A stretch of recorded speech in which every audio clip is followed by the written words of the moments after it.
Hey there, it's your girl, Aline, 27, female, and I've got a wild story to share. Always wanted my stories up on this channel, so here's hoping I make the cut.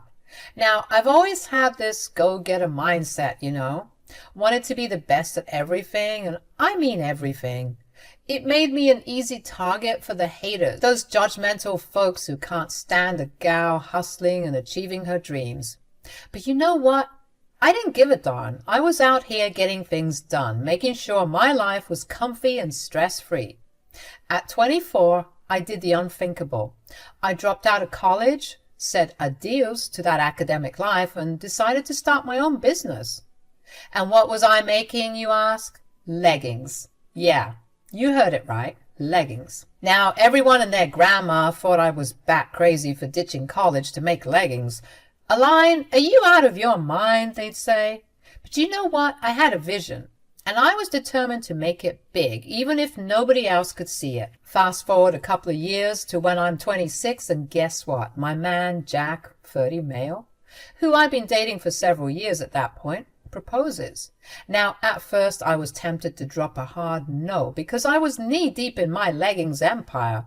But love won, and I said yes, because, well, I wanted to build a family and a dang business with the guy. Now, I didn't think getting hitched to my man Jack would throw a wrench in my grand plans, but boy, was I wrong. The leggings empire I was building didn't exactly take a nosedive. I mean, how could it, with me running the game? But it sure as heck wasn't soaring the heights I wanted. And you want to know why? Enter Gail, 60, female, and Jennifer, 30, female. The big bad bosses of the family, often referred to as scary grandma and scary auntie, for their iron-fisted rule over family matters. Now, I ain't heartless or stupid. I understood why Gail ruled with an iron fist. I mean, raising twins on her own after Jack's sorry excuse for her father abandoned ship must have been really rough on her. And that tough-as-nails parenting style of hers, yeah, it rubbed off on Jennifer, too. They ran the show with a heavy hand because of their poor coping mechanisms. I was studying psychology before I dropped out, so I know a thing or two about this stuff. Surprisingly, Jack wasn't a mirror image of his mother and sister. The dude wasn't a raging B-word like the other two, but hey, I wasn't about to question it. Sometimes you just roll with the punches and be grateful. As the wedding preparations kicked into gear, I got a front row seat to the control freak show that was Jennifer and Gail. I knew it was bad, but this was the first time I had to constantly witness it, and it was a lot. Now, like I said, I get it. Jennifer unmarried and with a heartbreak tale of her own, and Gail still dealing with the aftermath of her deadbeat ex. I get it. Life's thrown them some curveballs. So being the good Christian woman I was raised to be, I decided to put my pride aside and let them essentially enjoy the wedding experience they never truly got to have. I thought that they could help me with my choices, but I guess that's the part where I messed up. Hey Gail, Jennifer, what do you think about this beige? I was thinking T13 or T17. What do you think? Beige is such an awful color. Why would you want it for your wedding? Oh, I agree, it's ugly. You need something that's gonna pop. I wanted beige because it was my mother's favorite color. Since she can't be here, I wanted to incorporate her into my wedding. Oh, well, I still think it's ugly. R.I.P. though. Jennifer, don't be so rude. I suppose she knows what she's doing. It is her day after all, even if we think the color is trashy. Trashy? They would make rude comments like this all the time, and it was slowly getting on my nerves. When I realized that they were acting a bit too comfy with my attempts to include them, it was too late. Even when I made it clear that I no longer wanted or needed their input, they made it their mission to change things according to what they wanted. Despite it being my wedding, I found myself bending over backwards to accommodate their every wish. I mean, I love Jack, But damn, planning a wedding with the scary duo breathing down your neck wasn't a walk in the park. So the cake's gonna be red velvet? Red velvet? What the heck? Have you lost your mind, Jack? What's the problem now, guys? Red velvet isn't classy at all. Mom's right. Why not go for a classic like vanilla with buttercream frosting? Jack and I love red velvet. It was the first cake we shared together on our first date. But I don't like red velvet. That's all right. You don't have to eat it. Jack, that was so rude. No, Jennifer, it's all right. He does have a point. It isn't even our day. We were only making suggestions. And I highly recommend the vanilla. Thanks for the input, guys, but like I've said, we've got it covered from here. Every time Jack and I put our feet down, telling them to respect our wedding wishes, it was like fireworks. Jennifer and Gail would throw a hissy fit that could compete with a toddler's tantrum. They deliberately messed things up, printing the wrong junk on our invites and feeding the wedding planner the wrong info. It was like we were dealing with a pair of rebellious teenagers and their excuses. It was an honest mistake. Yeah, we wouldn't have messed up if you'd gone with what we'd wanted. We put up with their fussiness because, frankly, we were used to it. But you all, there comes a point where even the most patient and kind souls say, enough is enough. And that breaking point, it was when Jennifer and Gail had the audacity to tell me to slow down my leggings sale. Could you believe it? They claimed it would take away from focusing on the wedding and building our family. Now, I may be Texan, but I ain't buying that horse manure. I told them to take a hike and kept focusing on my sales. But oh boy, that's when things went from bad to downright crazy. My leggings website suddenly and mysteriously got flooded with spam and hate from different accounts, saying the nastiest things about my business.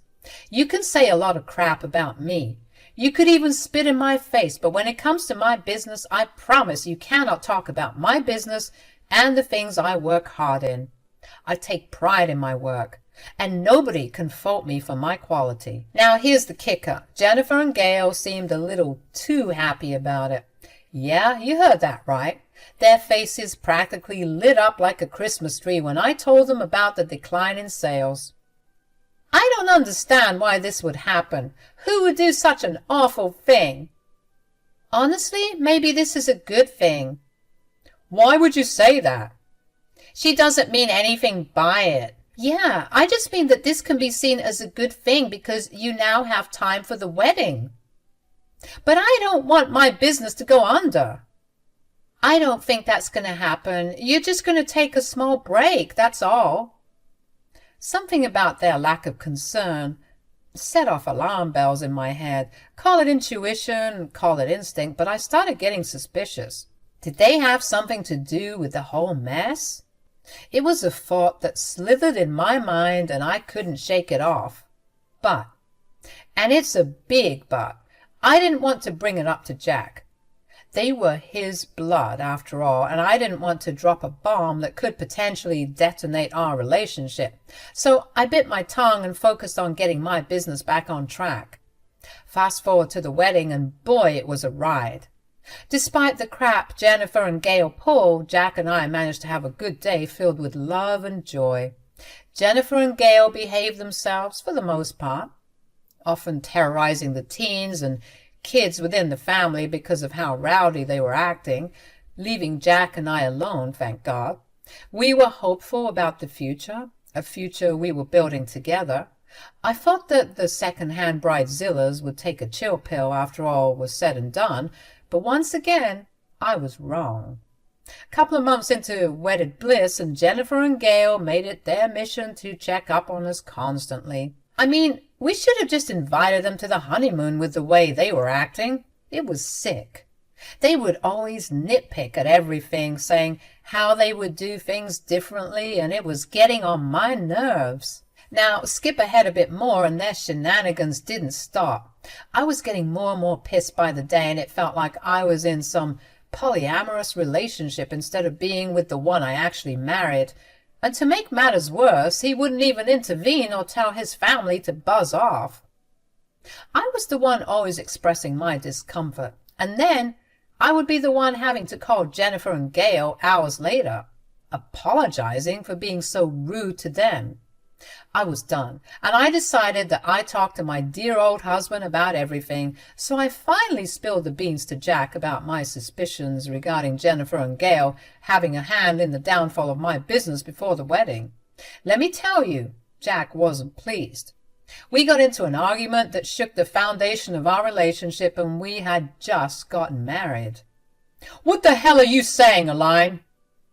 "Look, even you have to admit that this is crazy. How could the hate come out of completely nowhere?"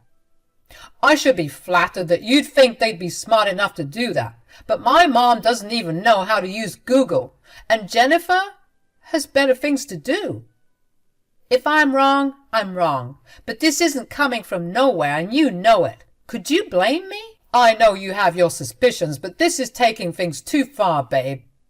"Maybe I wouldn't have suspicions if you helped me. You just watch your mother and sister come and mess around with our place. This is our home, Jack. You're supposed to lead. You're supposed to be in control of this." "I am leading." "Oh, yeah? Then why is it that I'm the only one standing up for us? For our home, for our lifestyle, for our everything?" "You know how they are. Talking to them is like talking to a brick wall. I gave up years ago." "Look, I get it, but you're the only one who can get through to them. They'll listen to you." "Aline, just drop it, okay? I'm sick of arguing about this crap." After Jack and I had that argument, our relationship went sour, like milk left out in the sun for too long.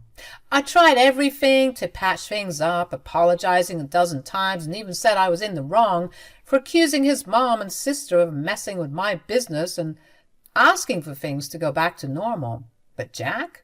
He was giving me the cold shoulder like I killed his puppy. Then, one day, I put my foot down, told him to grow up or sign the divorce papers, 'cause I wasn't about to put up with this stupid silent treatment nonsense.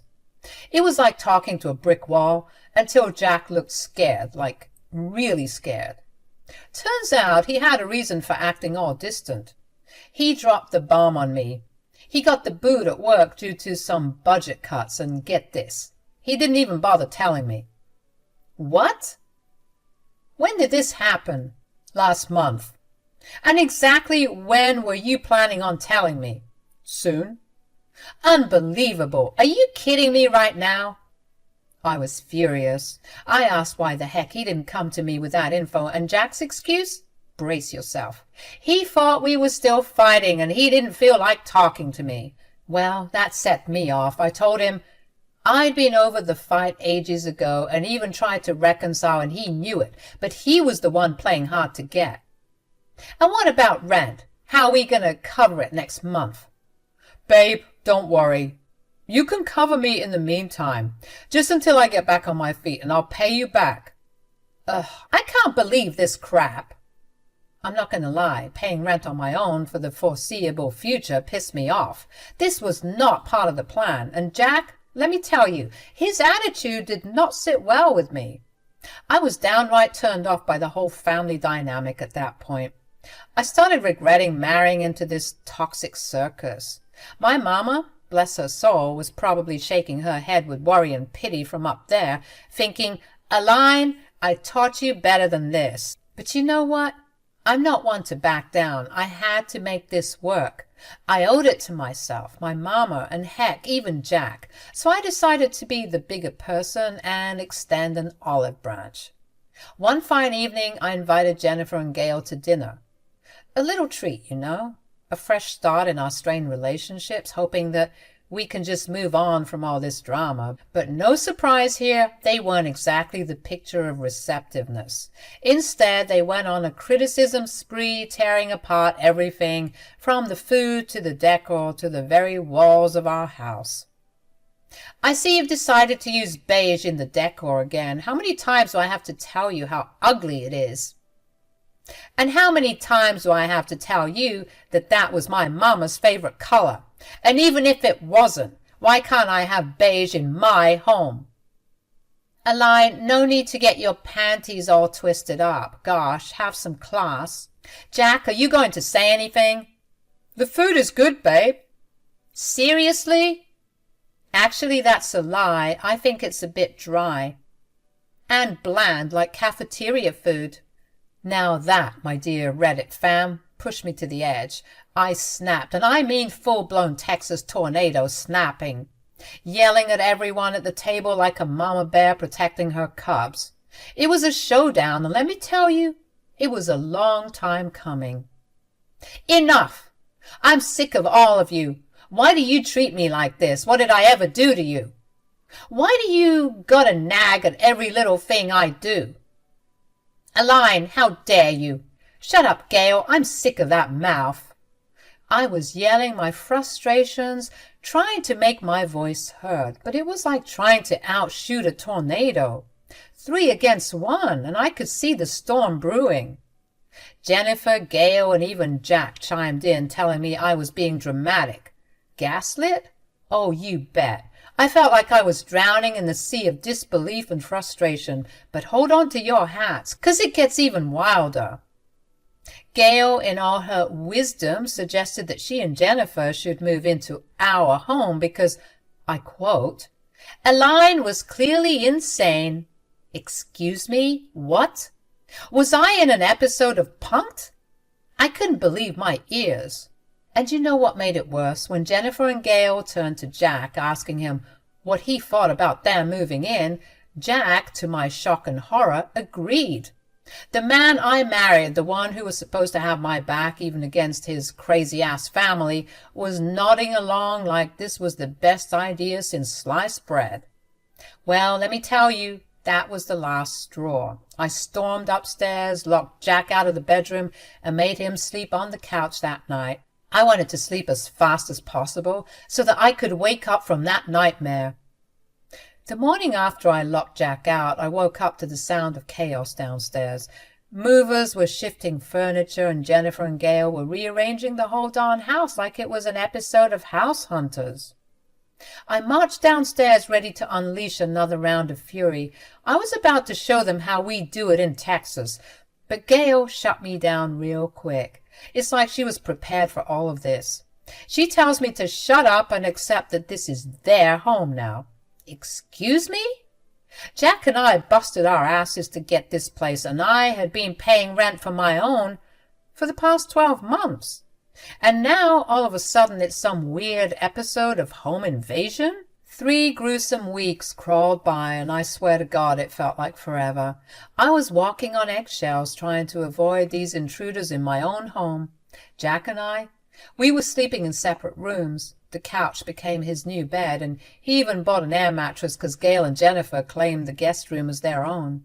By the end of that 3rd week, I was at my wit's end. I needed to talk to Jack, lay it all out on the table, and tell him I was fed up. But before I could, Gail and Jennifer approached me, evil smirks plastered on their faces like the Joker. What do you want? Is that any way to treat your family? You two are far from family with the way you've been treating me. Enough with the drama. We're here to tell you something important. We're kicking you out of the house. Excuse me? You heard my mom, Aline. Get out of here. We don't need you anymore. You're such a buzzkill. Your mood is upsetting the feng shui of this house. I'll feng shui the both of you if you don't get the heck out of my house. What the hell? We've already talked to Jack, and he's on board. Oh, is he now? Like it was his cue, Jack, looking as sheepish as a dog caught in the trash, stepped out of the kitchen hearing everything that went down. I grilled him on whether this madness was true, that they wanted to kick me out of my own house. Jack mumbled like a kid who got caught with his hand in the cookie jar, gave some feeble excuses, which I can't even be bothered to tell you all here, because it was all BS. At that moment, I thought Jack was a complete idiot. After all, I was the one paying the rent. How was he going to manage without me? And that's when it clicked. He wasn't going to manage without me. I realized at that moment that Jack hadn't told his mom and sister about losing his job. That's what Jennifer meant when she said they didn't need me anymore. Maybe they thought Jack was able to handle the finances on his own. Little did they know. But why would he go along with this stupid plan of kicking me out? Surely he didn't think I'd continue paying. I didn't know what he was thinking, blindly obeying his idiot mother and sister like that. But he was going to be in for a doozy. "Hello? Are you even listening?" She's too stunned to speak. How pathetic. I kept quiet and started quietly packing some things of mine, and oh boy, the smug comments and laughter from Jennifer and Gail were as irritating as a mosquito in a Texas summer. But I bit my tongue, you all. Kept my mouth shut, because revenge is a dish served best cold. Before walking out that front door, I dropped a bomb on them. I reminded Jennifer and Gail about the rent, which was $7,500 a month.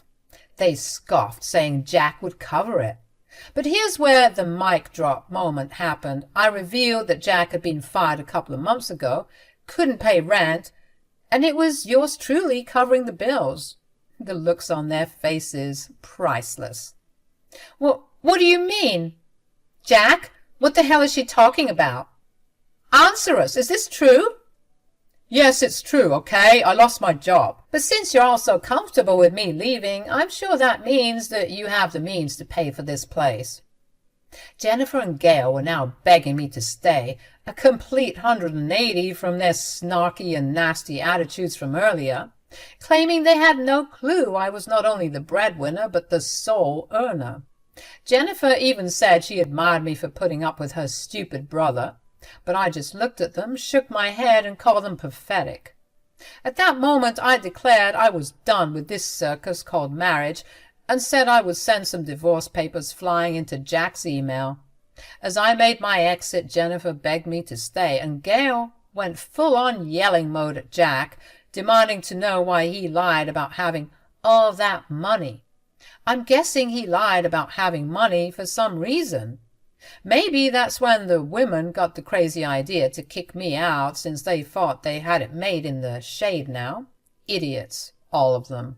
The whole scene was embarrassing, to be honest. I couldn't believe I had stooped this low.